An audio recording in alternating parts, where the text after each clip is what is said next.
Alhamdulillah, Alhamdulillahi Rabbil Alamin.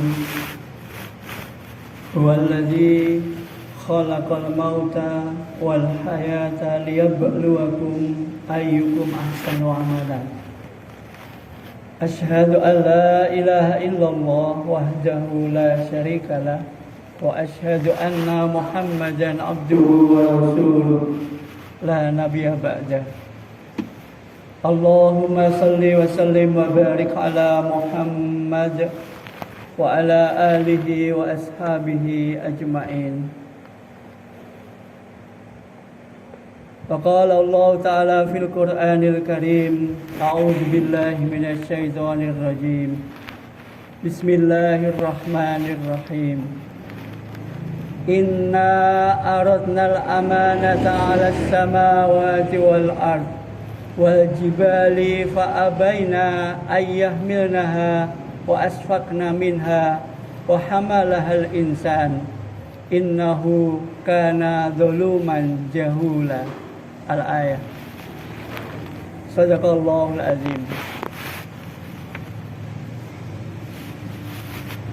Jamaah salat Jumat yang berbahagia rahimakumullah. Alhamdulillah, bersyukur kita karena limpahan rahmat dan karunia Allah yang tiada terkira. Hari ini kita bisa memasuki puasa yang kedua. Semoga di hari-hari berikutnya kita bisa menjalankan seluruh apa yang menjadi perintahnya dan menjauhi apa yang menjadi larangannya. Bukan hanya di saat bulan puasa, tetapi di dalam hari-hari yang akan datang. Semoga kita tetap memeliharanya di dalam ketaatan. Insya Allah dengan cara yang seperti ini kita bisa berharap hidup kita ini akan mendapatkan kesejahteraan di dini wa dunya wal akhirah. Hadirin yang berbahagia,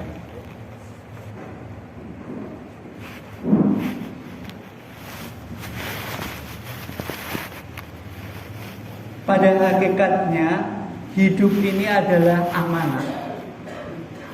Sehingga apapun yang kita lakukan dalam hidup ini, jika itu di dalam rangka mengemban amanah, maka seluruh apa yang kita lakukan dalam hidup ini akan bernilai ibadah. Terlebih di dalam bulan Ramadan ini, maka ibadah yang kita lakukan ini akan dilipat gandakan. Sehingga marilah kita niatkan hidup kita ini di dalam rangka mengemban amanah yang Allah berikan kepada kita. Di mana amanah yang Allah berikan kepada kita ini pernah ditawarkan kepada makhluk-makhluk selain kita, tetapi mereka semuanya menolaknya. Sebagaimana yang tadi di awal khutbah saya bacakan dalam surat Al-Ahzab ayat yang ke-72. A'udzubillahi minasyaitonirrajim. Bismillahirrahmanirrahim. Inna aradnal amanata 'alas samawati wal ard wal jibali fa abaina ayyahmilnaha wa asfaqna minha wa hamalahal insan innahu kana zaluman jahula. Sesungguhnya kami telah mengamanatkan kepada langit, kepada bumi dan kepada gunung-gunung, maka semuanya mereka menolak untuk memikul amanah dan mereka khawatir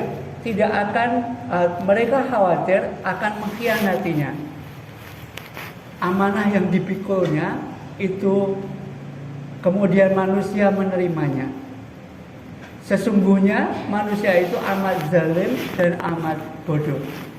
Surat Al-Ahzab ayat yang ke-72. Hadirin yang berbahagia, amanah di dalam bahasa Indonesia berarti janji atau titipan atau sesuatu yang dititipkan kepada kita. Di dalam bahasa Arab, amanah itu bentuk masdar yang berarti jujur atau dapat dipercaya. Sehingga amanah ini punya dua sisi. amanah yang diberikan Allah kepada kita dan amanah sesama makhluk di antara kita.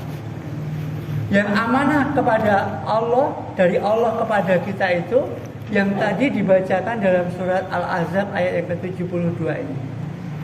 Amanah di dalam hal ini, para mufasir mengatakan bahwa amanah adalah tanggung jawab syariah, baik itu berupa perintah atau larangan yang dipikulkan kepada kita, yang dititipkan, yang harus kita lakukan. Ini yang disebut amanah dari Allah kepada kita.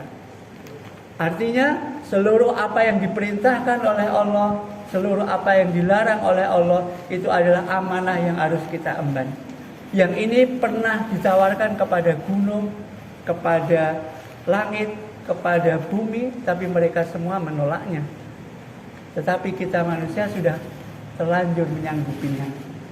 Maka amanah ini akan menjadi ciri bagi kita sebagai orang yang taat atau tidak. Bahkan menjadi ciri kita ini akan mendapatkan keberuntungan, keberhasilan atau tidak.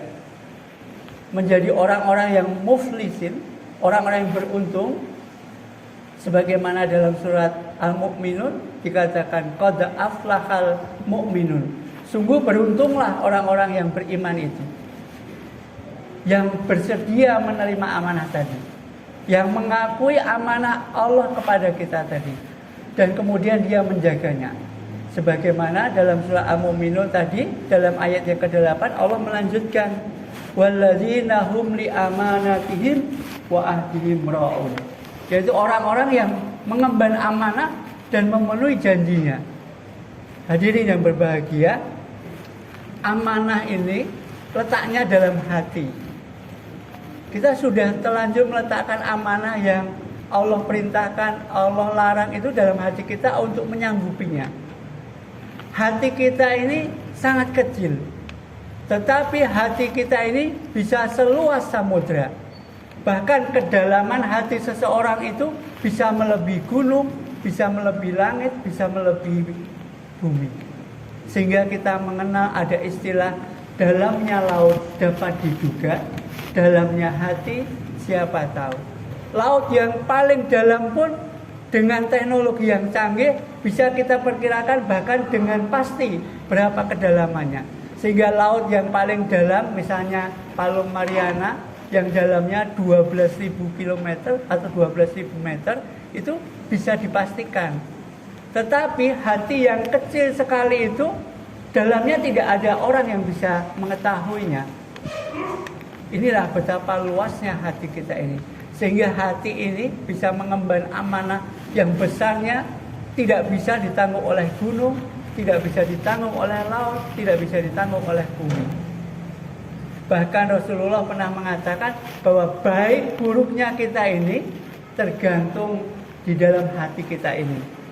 Di dalam hadis riwayat Bukhari nomor 52, Nabi Muhammad SAW bersabda, ingatlah bahwa di dalam tubuh kita ini ada segumpal daging, yang jika daging itu baik, maka baiklah seluruh tubuh ini.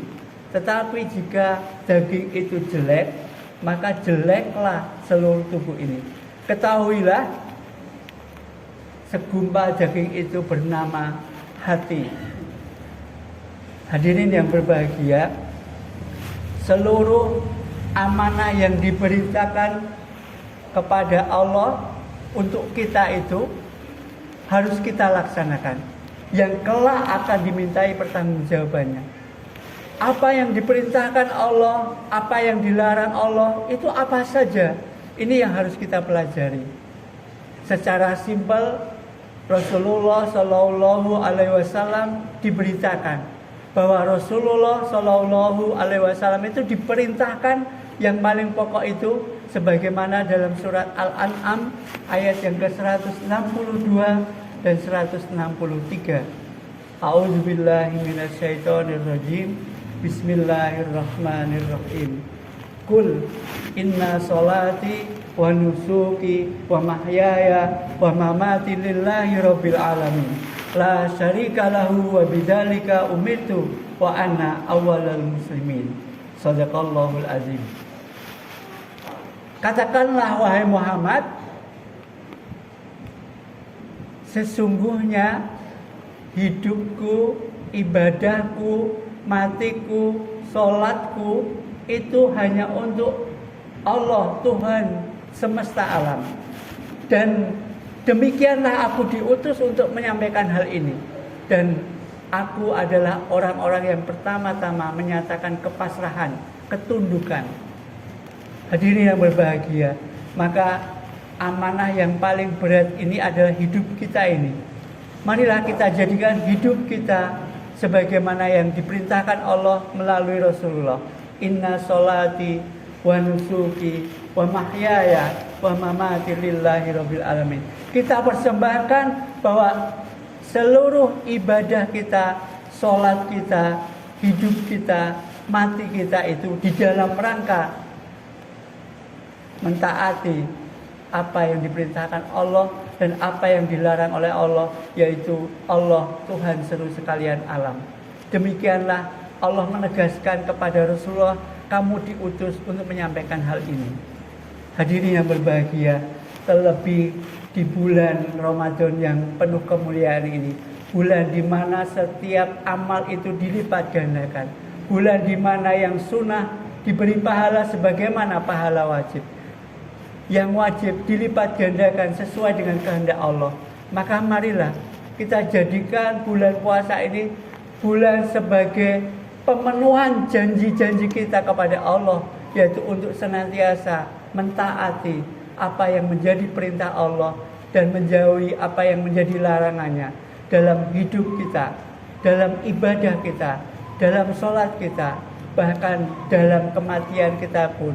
Kalau kita sudah demikian berikrar, berjanji dan berusaha sekuat tenaga untuk menyampaikan, melaksanakan amanah ini, maka hidup kita ini, apapun yang kita lakukan ini akan bernilai ibadah. Dan kelak ketika Allah memanggil kita, kita tidak akan ragu lagi. Karena memang hidup kita dan mati kita ini hanya kita persembahkan untuk menjalankan amanah yang pernah diberikan kepada Allah bagi kita.